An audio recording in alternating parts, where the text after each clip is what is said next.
Good evening, everyone. I would like to apologize for the delay. Unfortunately, technology gets in the way sometimes and there's nothing we can do about it, but welcome to all of you who are here. I will just remind you all that we are recording this evening. And if you do not want to be visually recorded, then please turn off your video. We are going to be dealing with questions via the chat. So if you would be more than kind to do that and direct your questions to everyone. 3 of us will be monitoring the chat feed so that we can hopefully get to all the questions that we have time for.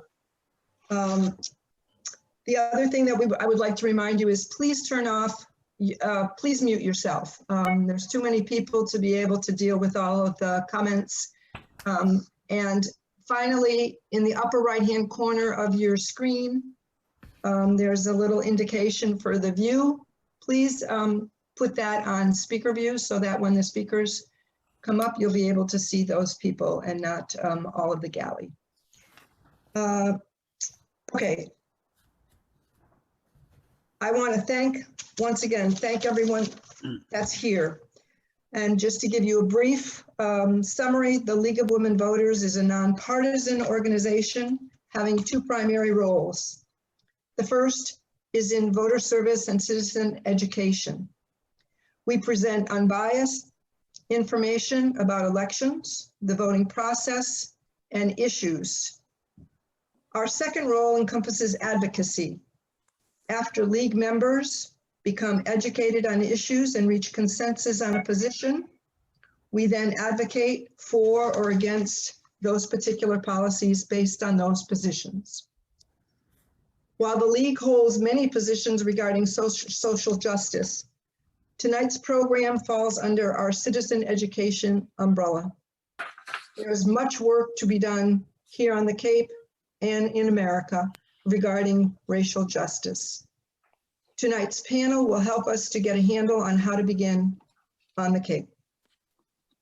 I would like to introduce our moderator for the evening, Susan Quinones. She is the Human Rights Coordinator for Barnstable County Human Rights Advisory Commission.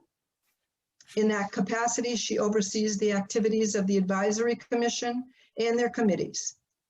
She also assists individuals in resolving complaints alleging human rights or civic rights violations that occur within Barnstable County. Susan has been a resident of Mashpee for 10 years, where she lives with her husband. Prior to relocating to Massachusetts in 2000, Susan was a partner with a major law firm in New York City and is currently an attorney in good standing in Massachusetts. She is also a member of our local league. Good evening, Susan. Thank you, Suzanne. And I want to apologize to everyone for these computer glitches. I couldn't get connected. As Suzanne mentioned, I am the coordinator of the Human Rights Advisory Commission. And this has been a rough year for everyone. It was marked by the public witnessing the death of George Floyd, Breonna Taylor, and others. These events sparked protests and an awakening across the Cape.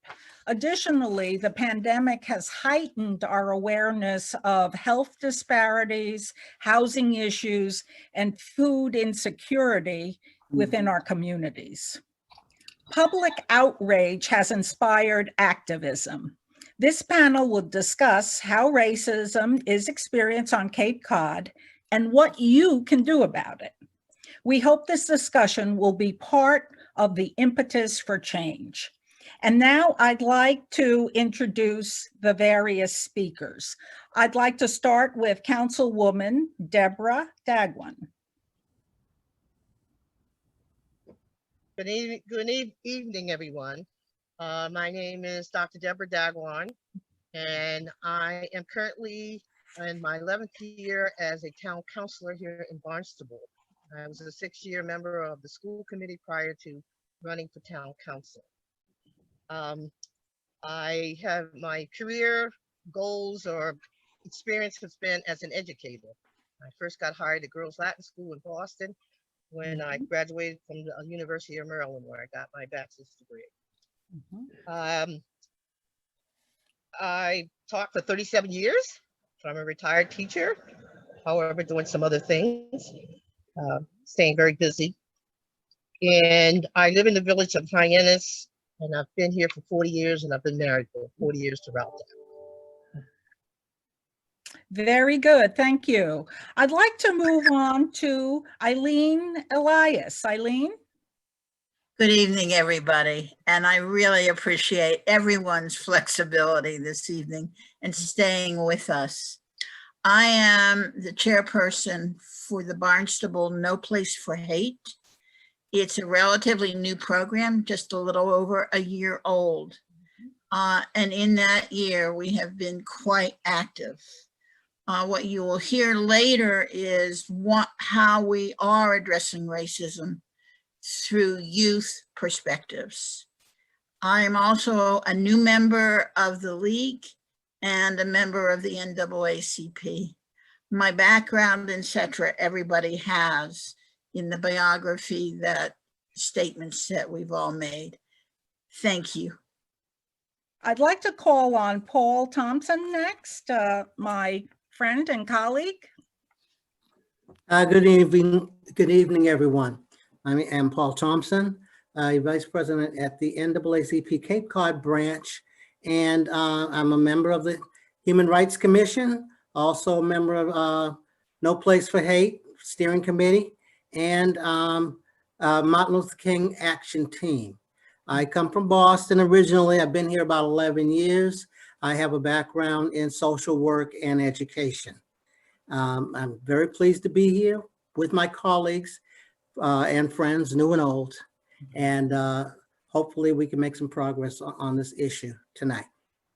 Very good. I'd like to call on Muska Yosef next.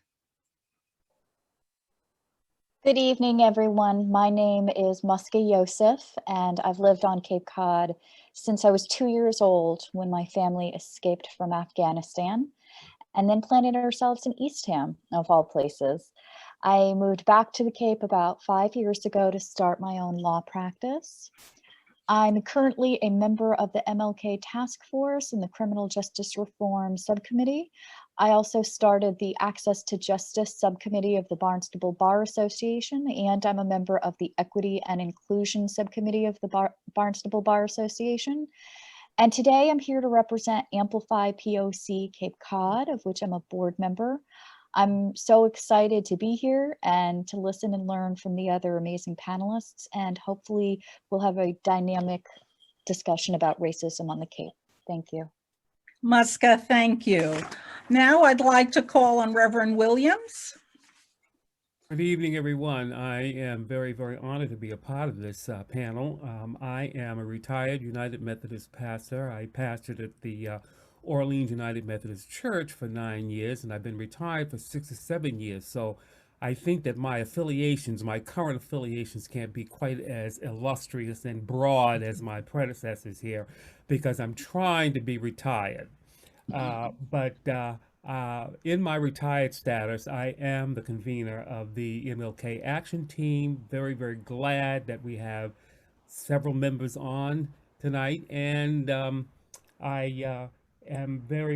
used to direct the urban ministry program for the United Methodist in Greater Boston. So the Cape, while the Cape is somewhat different, it seems to me that certain issues, particularly related to race, are just generic. And so I'm here to learn as well. So thank you for having me. Very good. I loved all those introductions. And as you can see, we have a powerful panel here with lots of experience. I'd like to start the conversation by asking a two-part question, starting with Eileen Elias. Eileen, from your perspective, what issues of race and racism that you have experienced or have observed on the Cape, and who is most at risk and how? Thank you, Susan. And these two questions get us right into the challenges that we're all talking about. on this very positive panel. As the chairperson of the Barnstable No Place for Hate, and our mission is to address racism, bigotry, bullying, and stigma. We, with the deaths, actually the murders of George Floyd, and then with Breonna Taylor and others, we chose to place our primary attention on the youth. And from a personal experience, all of my work background, be it with the public and private sectors in behavioral health and disability, it is the youth who can be our strongest and most effective advocates. And the ability for us to listen to their voices and their experiences is what the Barnstable No Place for Hate chose to emphasize, initially through a two-pronged effort. One, a youth listening session supported by a comprehensive survey. Each of the survey and the listening session were based on 3 questions. What is your experience with racism directly? What is your bystander experience with racism? And what do you need from adults to help you address the issues you've experienced? 8 youth participated in the listening session. You will shortly hear a portion, a very small portion, of what in fact is about an hour, almost 2-hour video, because that's how long this listening session was. It is unbelievably powerful. And it gives you the message that you cannot disregard. This listening session, as I said, was supported by a survey of over 80 youth. And we have just finished analyzing that data and about to put out a report on what that data tells us. And what it generally says, not necessarily new news, but no longer can be refuted, are the challenges in our public school system, as well as understanding where there's a request for how the police system works in regards to individuals who are Black, Latinx, and American Indian. And lastly, that we have an opportunity, which we'll talk of later. These are the issues that we've experienced, and that as you listen shortly to the video, we know very well that youth who are Black, Latinx, and Indigenous peoples have been and continue to be at risk of disproportionately higher rates of inferior education, high school dropouts, unemployment, homelessness, criminalization, behavioral health issues, especially the rates of suicide among Black youth and Latinx youth. Medical disorders, including, as discussed earlier, COVID-19 impact, as well as cardiac, diabetes, asthma, and what is necessary, and we'll speak of later, is how and why and how bullying results many times in these medical and behavioral health challenges, resulting in the actions that affects our everyday community and society. Far better than me will be the voices of one youth of the 8 who will speak to us this evening. The video itself will first start with a number of bullets describing the video and its purpose, then an introduction by Paul and Nancy Thompson, who are the senior statespersons for the No Place for Hate, followed by a young woman, Mariana Crawley. And she will talk to you and help you realize what her issues are and why we need to address them. Richard, thank you for playing the video.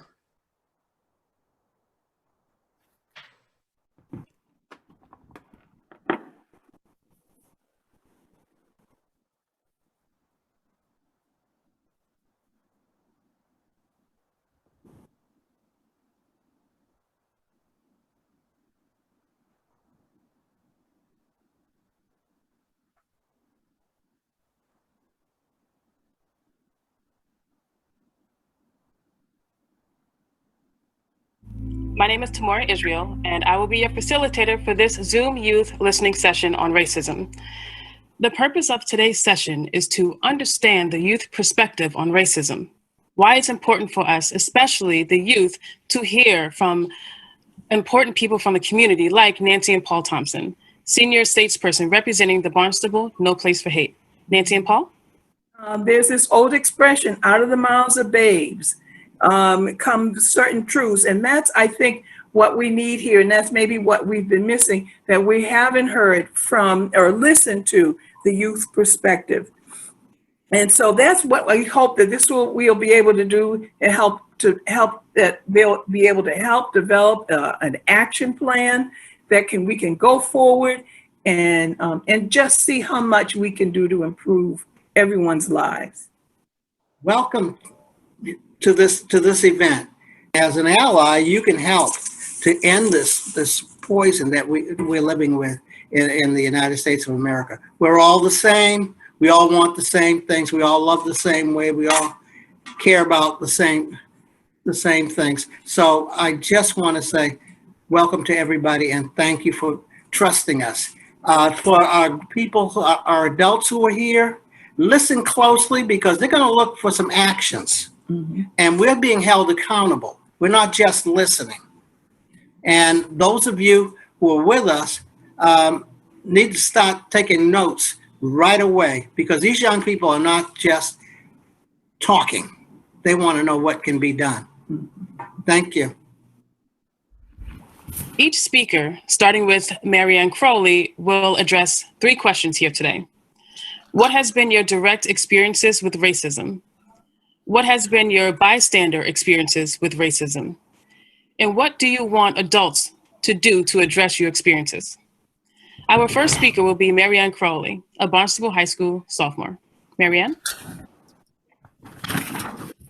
Hi, I'm Marianne Crowley. It's nice to see you all today.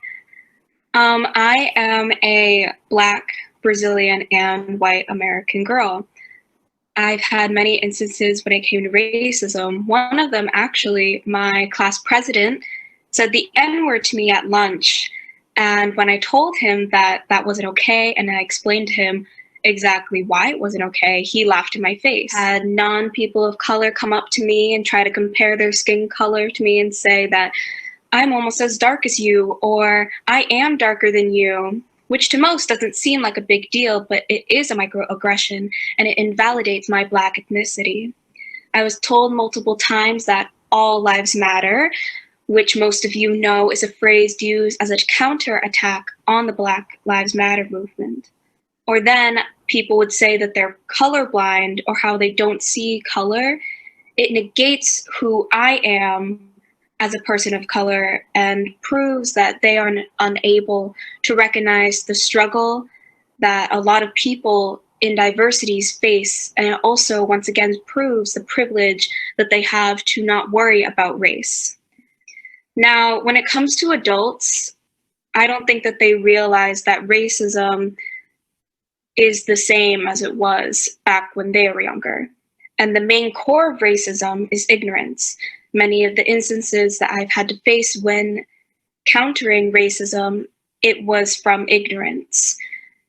And a lot of ignorance comes from being told about racism when they were younger or their surroundings.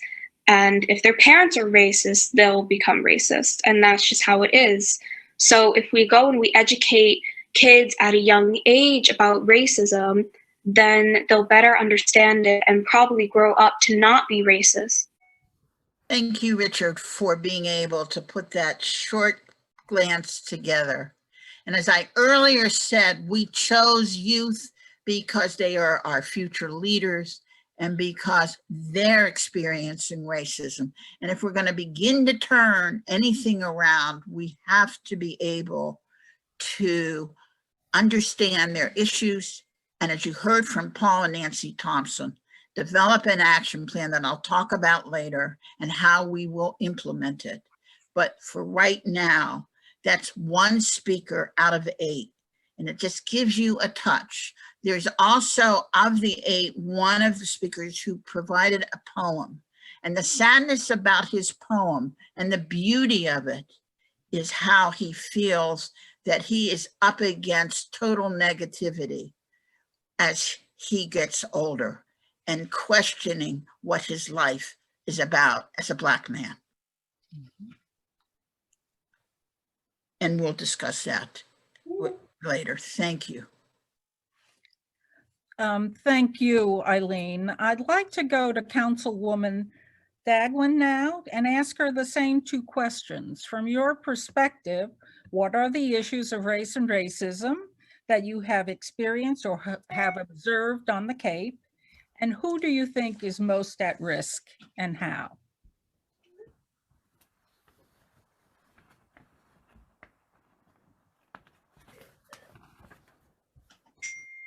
Again, I want to thank you for inviting me to speak on this issue. As a woman of color who came from the state of Maryland and got a teaching job in Boston right out of the college and was placed in one of the best schools in the city of Boston, Girls Latin School, and found when I got married in 1980 and after teaching in Boston for 10 years, in 1980 got married and moved to the Cape, felt that I would not have a big issue of finding a job. I was highly qualified. I was already in a PhD program at the time.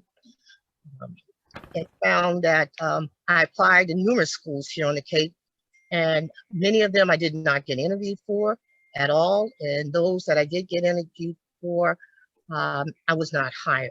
It took me 4 years, although they were recruiting or looking for minority teachers. Many of the schools began to have job fairs that reached out into the communities and tried to find teachers of color. And then some of us who came and applied found that we didn't get hired, and we were concerned. I was concerned, and after being in the system, eventually, I should say, I got hired by Falmouth High School. And I loved Falmouth High School. And I was happy to be hired at that time. But I found when I applied for the job, I was not hired for the top job, although I was more qualified than the person. Now, you find this out later. You didn't know that at the time. I was hired for the teaching position, but there was an administrative position, which I was highly qualified for, that I wasn't even interviewed for at the time. But I'm most thankful that I got hired. The issues I find that it's as a minority, and this is an experience that I had, is that although I was highly qualified, it was difficult to advance in the school system. Sometimes you encounter others that you work with who had some experience interacting with people of color, teachers of color, children of color. However, on the Cape, there are many teachers and administrators who have not had that kind of interaction. And so they're very uncomfortable working with you. It takes some time for them to get to know you. I also found in the Cape that it was who you knew. And if you weren't necessarily born here on the Cape, people didn't know you. And they were much more inclined to hire someone that they knew, they grew up with, or had worked with in another situation. So you can't say that was a racist type of behavior. Many times people feel more comfortable working with their own. And we see that in our communities, and I see that too as a fault to some extent. I did experience racism, and I experienced it to a point within the educational system that I had to. I went to my supervisor. I was told, you need to follow the chain of command. So I went above that individual because I was having issues surrounding racism. And eventually I had to go outside the school system, beyond the union who was there to protect you as well, to make sure you were being treated equally and with respect. I had to go outside the school system and file a complaint with the state, Massachusetts Commission Against Discrimination, in order to get some real justice, and for someone to stand back and take a look at the situation in the jobs that I applied for and saw that indeed I was more qualified than several of the candidates who were hired over me. And again, I would not have known that had I not gone outside the system. Because when you apply, you don't know what other candidates are being hired and what their credentials are. I did that because, again, I was feeling as though I was being discriminated against by an individual who continuously would demote me. And being in a PhD program and taking a sabbatical within my school system, which they paid half of the salary for me to do this, came back to find this individual was still there and decided to demote me to an elementary level. And so that really, as I said, forced me to go outside the school system. So that's been my experience in the educational realm. And what I observed while in these schools and many other places, and also being a town councilor, is that in many of our municipalities, we don't have a lot of people of color. You can go into many of the buildings and you just don't see them. And we have a very strong history here of the Cape Verdeans and Native Americans. And I just knew there would be some of them hired in various places. And my observation was that didn't occur. And I saw it in our school system as well, as I noticed that a lot of minority students were not engaged in the system with all the activities that were going on. And I deduced the fact that there had not been a lot of interaction. And so I think that's so important. And that's when you talk about what's most at risk and who is most at risk and how. I think that our youth are at risk because they don't get to see role models, people that, that look like themselves and be able to interact with teachers and other students. So I really, and to have a person of color to model the behavior that I feel that they need to see.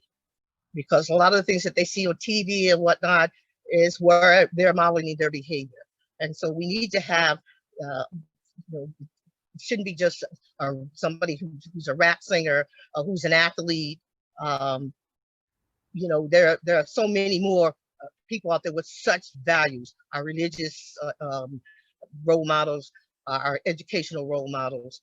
And I often wonder how we put so much emphasis as the country and value in athletes who can hit a ball, kick a ball, throw a ball, but yet we won't put that same kind of strength and value into our first responders and our educators and our custodians. So I just wanted to say about the youth, I think that's important for them to see that. It's also important, it's a risk, the most at risk is also our community of color, to have their unique issues and concerns heard. Me sitting at the table as a town councilor, in 2013, I was the town council president. And I've been on the council for 11 years, and I'm the only person of color that's been on there for those years. And I would bring forth a lot of the issues that concern those from my community. And felt that, I wanted to see them have those interactions. I always, as a teacher and any role that I portray, I try to make that an effort to interact with others. I tend to attend churches that have that kind of interaction. And so I think it's so important that people get an opportunity to learn about us and feel comfortable, and for us to feel comfortable around them. I can tell you that there are people and children of color who grow up who have no interactions with people outside their own ethnic group. And whichever organization you're in or whoever you're working for, we need to find ways to bring the world views into our organization and to our schools. Councilwoman, I absolutely agree, and thank you for that. I want to get to Paul Thompson, who's next. Paul, the same question will be asked of you. I ask that you keep your response brief because we don't have that much time. But from your perspective, what are the issues of race and racism that you have either experienced or observed on the Cape? And who's at most risk? Well, first, let me start by saying that I'm speaking as a Cape Cod resident as opposed to being speaking for any of these organizations. Everyone has such a dynamic part with these organizations, especially my NAACP, which is national and international, and it would not do well for me to try to speak for all of those branches throughout the world. In terms of my perspective on racism, racism is something that Black people here in this country have lived with all of their lives. Right now, people look at it as a movement with Black Lives Matter and all of that. We've always known that our lives mattered, but we are certain more than ever, knowing that most people, a lot of people who are not Black, don't understand what we're saying when we say Black Lives Matter. Our lives matter, and it's a daggone shame that we would have to say it in order for somebody to understand what it is. We should never have to prove that our life matters. We should not be afraid that our children will be killed in the street. We should not be afraid that we're driving or walking in the wrong neighborhoods. We should not be afraid of speaking out in schools. And there's our youth right there again, coming up as the most at risk. When you walk into a school or to speak to a young person and they tell you they're not being supported by their teachers who happen to be white, they are being, they just have it, they have more of anger, a deep down anger that never comes out. They're afraid of that too. They've been punished in school systems for speaking out. They've been called names. Now, maybe not in the specific schools that are here, but I do know white teachers who have referred to our Black kids as monkeys. I've heard them call them animals, that sort of thing. And if it's happened in more than one school, which I have worked in, it's happened in other places. Those children don't feel supported at school. The other thing for those children, they want to go to college. They want to excel just like everybody else, and they're not encouraged. I know this because the children have spoken to us and told us that they're not feeling encouraged by their school administrations. In terms of teachers that don't look alike, is there any other group that has to go out and try to recruit people that look like the students? I don't think so. The other thing that I think is a real problem for people, Black people, people of color in general, is a fear of early death. Not because of any specific disease, but a fear of early death just being who they are out on the street. And folks will tell you that these things can't happen on Cape Cod, but yes, they can. And as recently as today, I read an article, not related to Cape Cod so much, but to say that there are officers with bias, police officers with biases that come to a school, to a police department.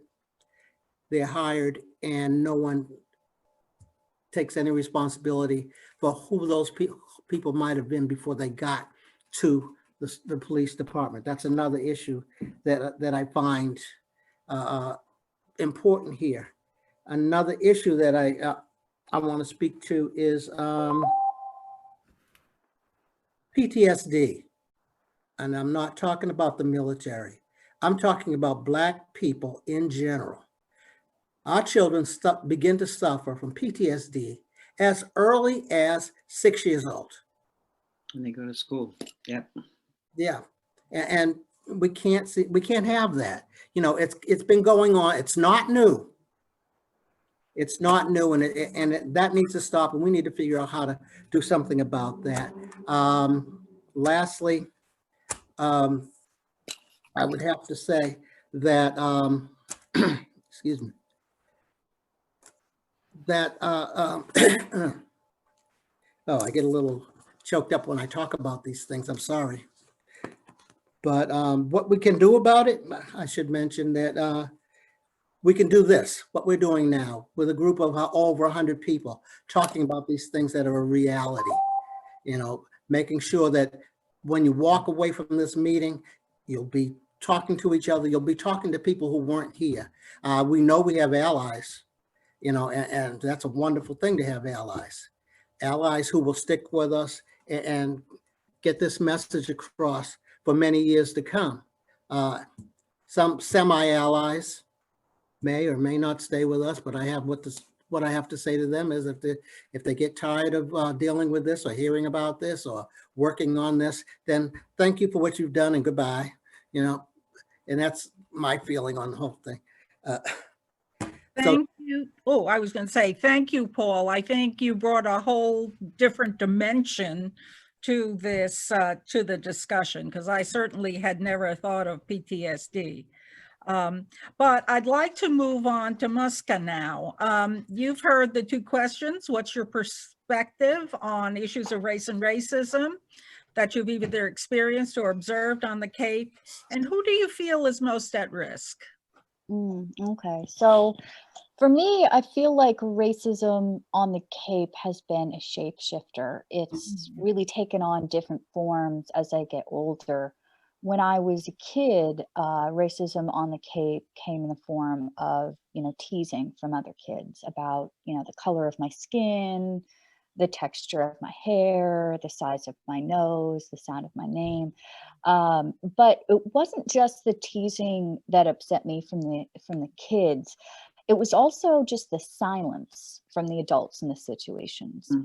There were teachers, coaches, parents that all witnessed this. And I think for a lot of them, they characterized it just as kids being kids, you know, kids tease each other. And this is different. And I think you need to address it as different, that this is racism and that it needs to be corrected at a young age. And then, you know, as I got older and moved into high school, I went to Nauset. It took on a whole different form. There were a group of boys, and they would sit on a handicap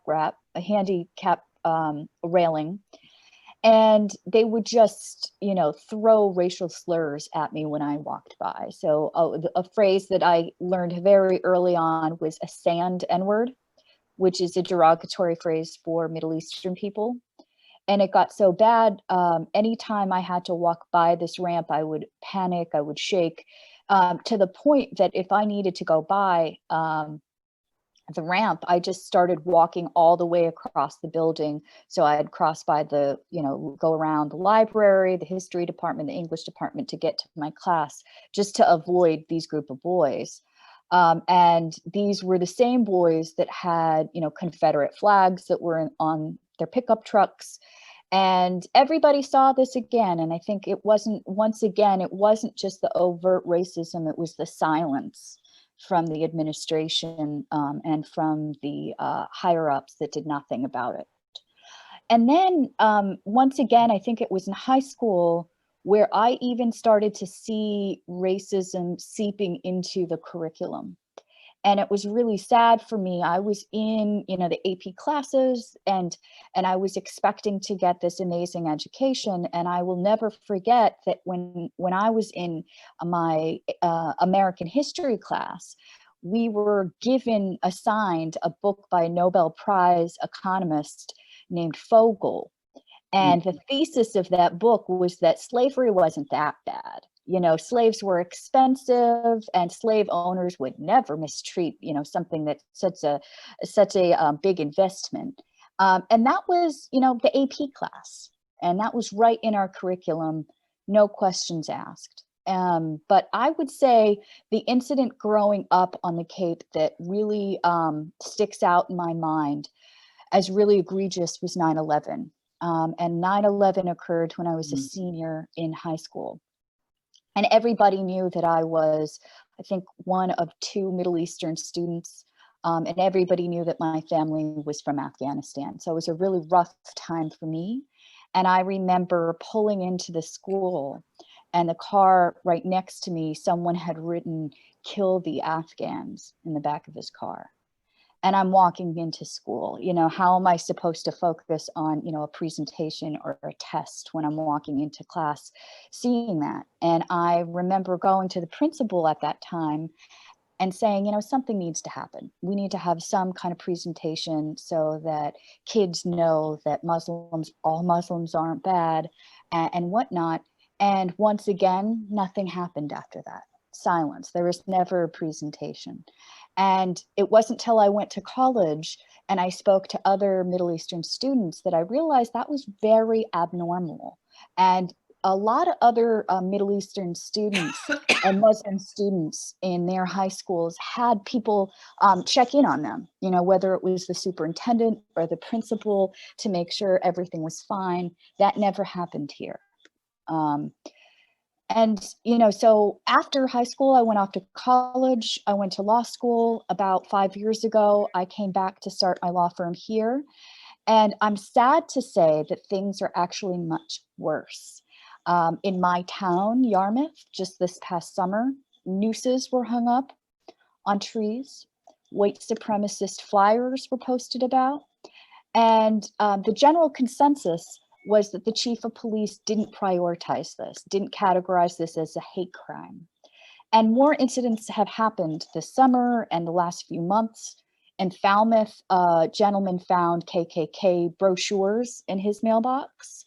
A Wampanoag bench was vandalized just a few months ago. And I just saw in the news, I think it was in Falmouth, that somebody had a Black Lives Matter poster, sign, and woke up, and the next morning there was the severed head of a black doll with the word "N lover" on it. This is our Cape Cod.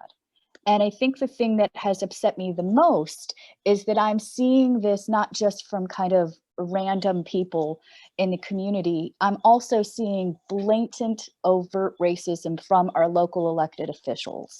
I personally have friends that have been threatened by local elected officials. I had a local elected official make fun of my name on social media. I've had an elected official respond to my activism on his social media page by saying, "Are there Taliban officials infiltrating the Cape?" I've been kicked out of meetings from local organizations and labeled a troublemaker when I try to bring up systemic racism in our local government. And most recently, I've been ignored by a superintendent and a school committee for bringing to their attention that a member of one of the school committees has been posting racist materials. So the work is not even close to being done. I hope that everybody takes this very seriously, because in my experience, things are getting worse, they're not getting better. And in terms of who is at risk, I would say right now, Black Lives Matter activists are at risk. And I think if any of you want to know why I say that, I would really encourage all of you to keep your eye on your local town finance committee and see what is on the police department budgets, because you'd be surprised what the local police departments are asking money for. I recently watched the Yarmouth Finance Committee meeting. It was just a few weeks ago. It's on YouTube. You can watch it. The chief of police asked for a transfer of over $20,000 for riot gear. And there was a long discussion about, why do you need riot gear? And the answer was, well, Black Lives Matter activists could, riot and loot and do XYZ.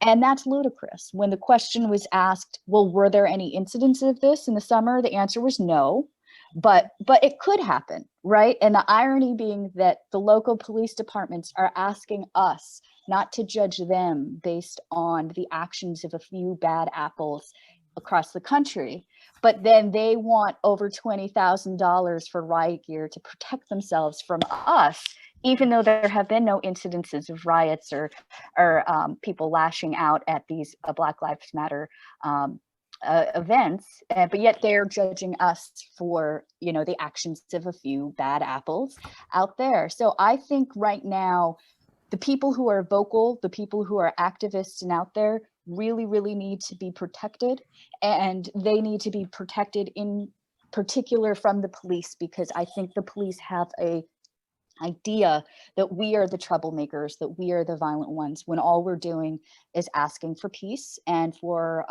acknowledging that our lives matter. Thank you. What I'd like to do is call on Reverend Williams next to address the same questions. Sure. Okay. Wow. Thank you. And Muska, it's very, very powerful. I mean, one of my rudest awakenings when I came to Cape Cod about 16 years ago was that it really wasn't this idyllic spit of land that was in everyone's mind.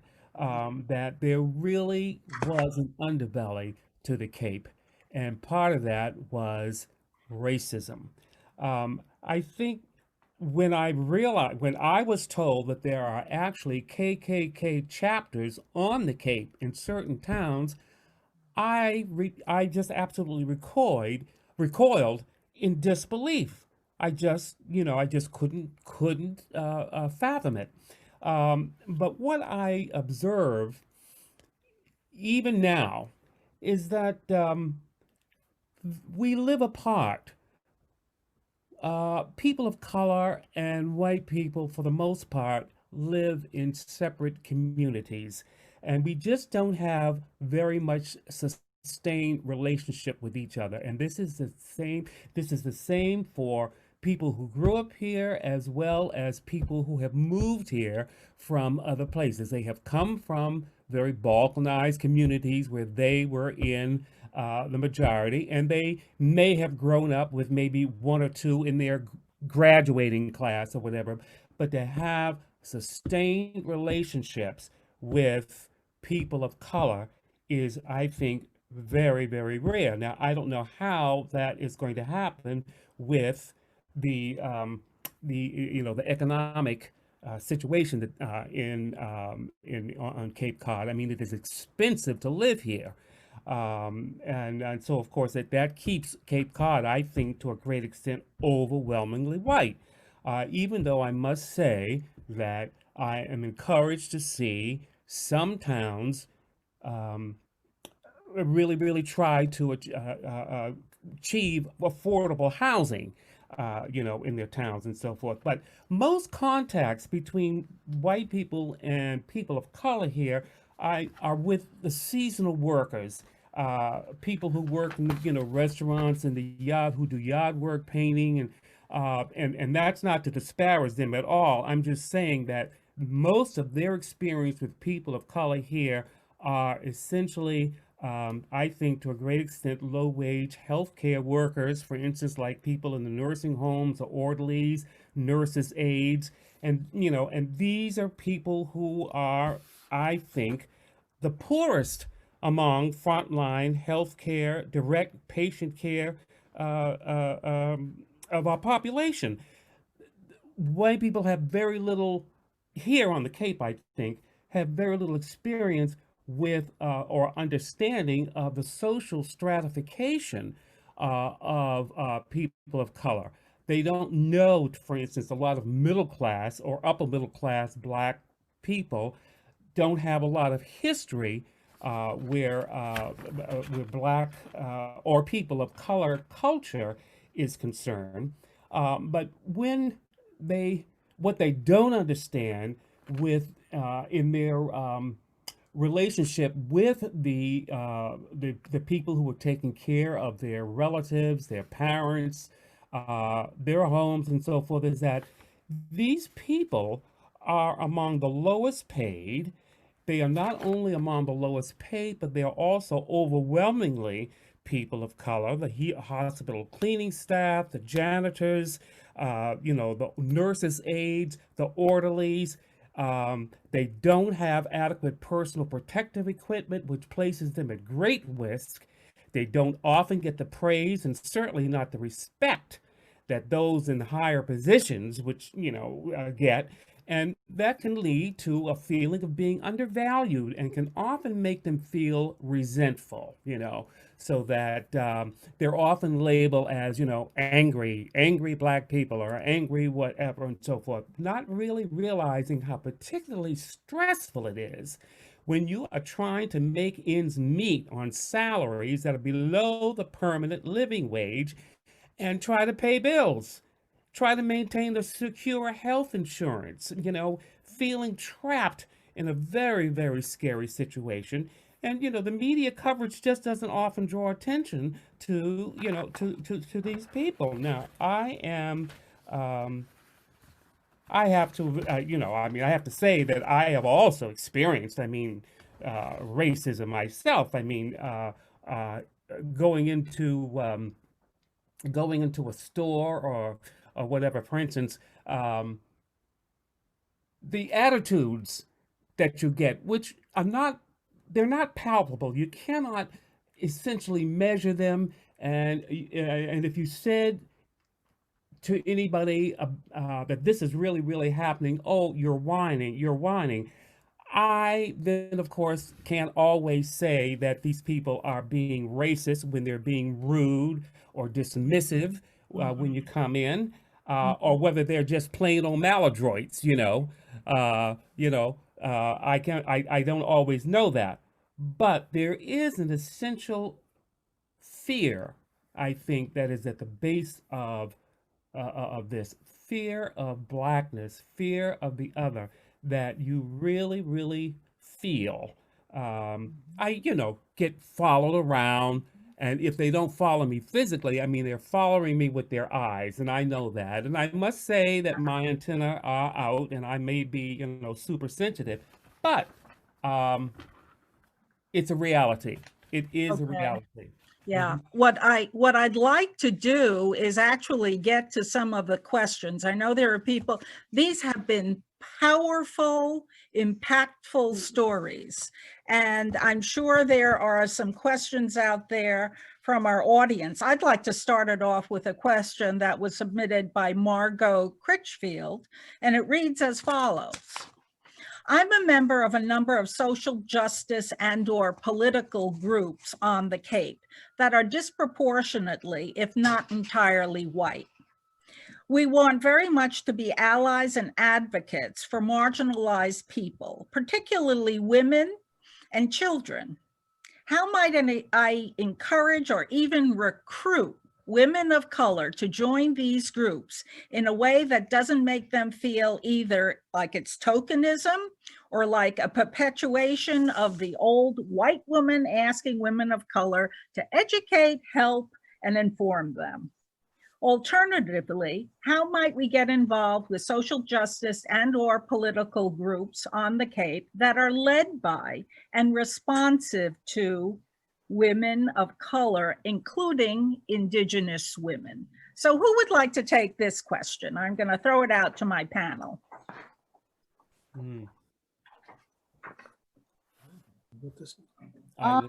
I could speak on it a bit. So that's a great question. And actually, this is something that's come up in a lot of the different social justice groups that I'm a part of, is how do you get more people of color to join these wonderful organizations? And I think you do run the risk of worrying that you're putting more pressure on these people of color to get out of their comfort zones and enter a white space and then educate these white people about what they're going through, which can be exhausting. So I would say that rather than trying to find people to come to your group, that you actively try to find what groups they're a part of. And then listen, and I think part of being a great ally is to just pass the mic to somebody else and listen to them.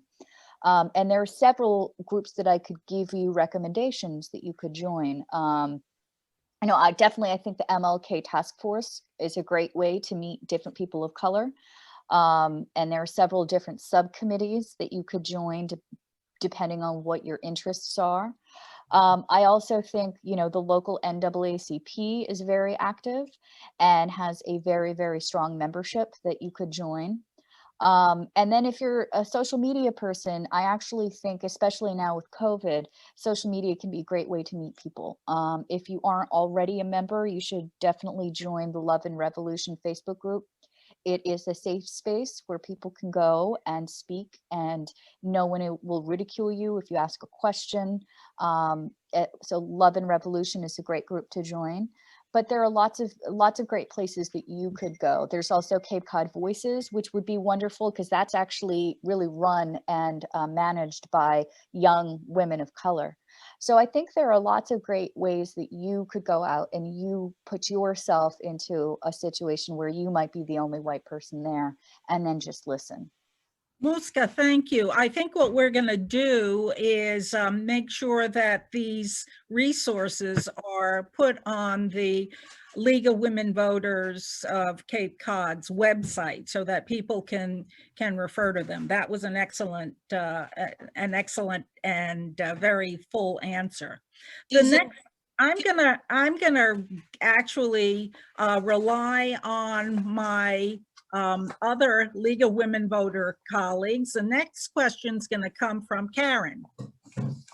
So we also have some other questions that came in before tonight's meeting and by email. There are two people who are asking the same question. Kathy and Jeff are asking, what could we in the white community do to reduce racism here on Cape Cod? Said another way, what's the most impactful thing that the white community can do in response to racism on the Cape? Karen, to that question, this is Eileen. I would like to combine those two questions with the question that Muska just also responded to. As a white woman chairing the Barnstable No Place for Hate, I too I needed to make sure that the group had members crossing all groups, and it does. But the way we accomplished it is, as an example, is how we reached out. We did reach out, and it was about who knows who. And we had a general meeting as our first step. We did the same approach with our youth, where we called together every youth organization on the Cape and said, look, this is what we want to do. We want to listen and we want to develop an action plan. And that plan is going to have to be partnered with youth. And that you can't just listen and have the issues. We need to make sure that the actions result in positive outcomes. And if you say something, you have to stand behind it. You can't just say the words. And that was the only way that our steering group has evolved.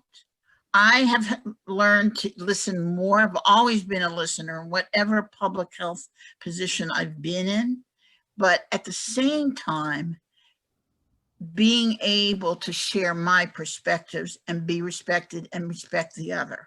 And that, there's no secret here, but it also means confronting one's own values as a white person and one's own issues and being able to ask some difficult questions and get answers that one might not want to hear, but need to hear. And so I would say that in addressing racism in the last two questions, I've given a generalized response, but it's based on experience, not just with No Place for Hate, but almost 40 years of experience in my career. It's the only way it works. Thank you, Eileen. I want to get to two more questions. I think Jean has the next question.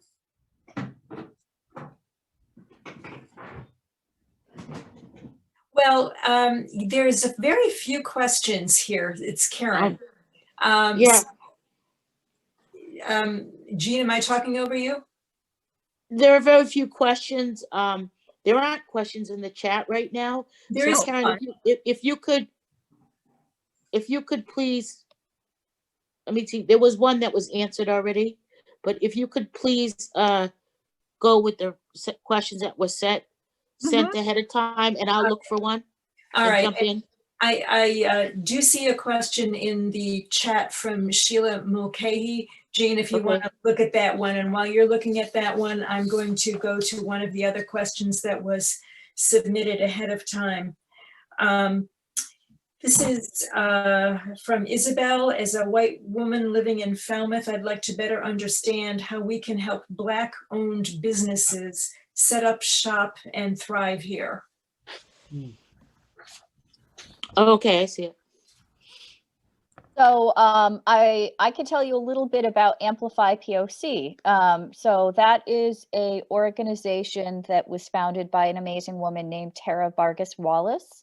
And it is an organization that right now has a website. If you go to www.amplifypoc Cape Cod, and I'll put the link in the chat, there is an organization that is putting together all the people of color business owners, so business owners of color, on this website as a way to just make people aware, more visible of who they are, what services they provide. We're still adding more on, but that is a great, great resource if you want to just support business owners of color.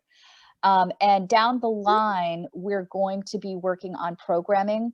So if you or anyone you know is an expert in certain fields and would be willing to teach a lecture or a class, anything like first-time home buyers, financial literacy, even how to apply for college, how to file FAFSA financial aid. So down the line, we will be looking for, experts who can provide that information so people of color on the Cape can really work toward building themselves up. But right now, if you're interested in trying to support business owners of color on the Cape, you want to check out Amplify. Yeah. And I just need to add that the Education Task Force of the Martin Luther King Action Team will be putting together a Black directory of businesses and so forth. It's not done yet, but it is forthcoming. So there will be resources. Very good. Can I go back to you, Karen? Do we have another question? Or you could. Jean. Or Jean? Jean, Yes. Okay. I had it and just lost it. This is from Sheila Mulcahy. The question is, as the town of Barnstable's Disability Commissioner, how can I best present these issues on a town-wide platform? Excellent question. Someone from the panel feel comfortable? Deb, you would be a good one to answer this one. Deb Dagwan. I'm sorry, Jeannie, I was writing down something else which had to do with the last question. So if you could repeat it again, I'll answer the question. I'm sorry. Absolutely. And anyone else from the panel, feel free to jump in too. As the town of Barnstable Disability Commissioner, it's from Sheila Mulcahy. How do I best present these issues on a town-wide platform? Well, I think one way of doing it, I know through our Barnstable Town Council, we have a Human Services Committee and various committees that are always looking for volunteers and are always looking for people to come in and share their concerns with them. And so I think that would be a great step to take. And every town council or selectmen association has a public comment period usually at the beginning of their session. And it's a good time to bring up, concerns and issues about that. And a lot of times they will reach out to you and provide you with resources or connect you with ways of getting your concern addressed and ways to get involved. And I just quickly wanted to answer the question about minority owned businesses. But I wanted to take it from a perspective of minorities who are trying to start a business. I recently had a young woman who has been on the Cape for quite a while. And as an African-American woman myself, she's a hairdresser. And there are very few, any places on the Cape for those of color who have hair like mine, they can go and have their hair done. And she's trying to establish a salon. And so I think if we could get some information on helping individuals like that to get financing, because they're not always looked highly upon when they do approach the various banks and things around them. Maybe giving them some insight or having some resources that they can go to for issues like that.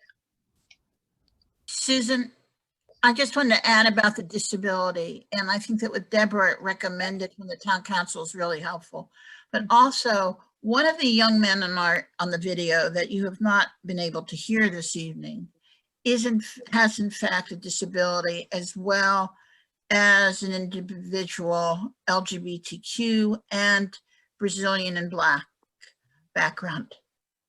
And CORD, which is a disability organization on the Cape, has been unbelievable helpful with him and other individuals of color in addressing the host of issues. And my suggestion is that sometimes having an educational forum, that when we talk about racism, we're also talking about, can include people with a disability. Sure. And having CORD come and present on what they're doing and how they're doing it could be very informative and help perhaps to change some attitudes. Very good. Very good. Thank you for that, Eileen. I think now maybe what we should do, we're coming at the top of the hour.